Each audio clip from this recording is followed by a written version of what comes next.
কেউ কারো রিজিকে ভাগ বসায় না, কেউ না। আমরা অনেকে মনে করি যে আমি ওকে দিলাম, ওকে খাওয়াইলাম, আমি বোধহয় খাওয়াইলাম। না, সে আপনারটা খায় নাই, সে তার রিজিকই খেয়েছে।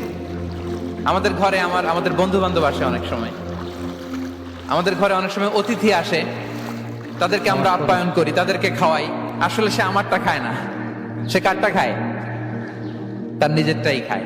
বিষ্ণু ইসলাম এটা খুব সুন্দর করে বলেছেন। ওনার কাজিন চাচাতো ভাই আব্দুল্লাহ ইবনে আব্বাসকে একদিন অনেক নাসিহা করছিলেন। করতে করতে এক পর্যায়ে তিনি বললেন, ওয়া আলাম, ইবনে আব্বাসকে বলছেন, ওয়া আলাম আন্না মা আসাবাকা লাম ইয়াকুন লিইখতিআক ওয়া মা আখতাআকা লাম ইয়াকুন লিইউসিবাক।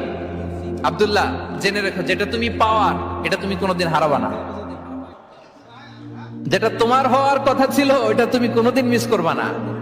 আর যেটা তুমি পাওয়ার কথা না, গোটা বিশ্বের সব শক্তিকে হাতের মুঠোয় আনলেও সেটার দেখা তুমি পাবে না, পাবে না।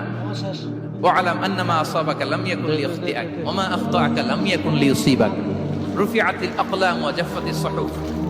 আব্দুল্লাহ, রিজিক নিয়ে চিন্তিত হয়ো না, রিজিক নিয়ে পেরেশান হয়ো না।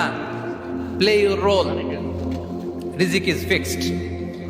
যেটা তুমি পাওয়ার তুমিই পাবা, যেটা তুমি পাওয়ার কথা না, চেষ্টা করেও সেটা তোমার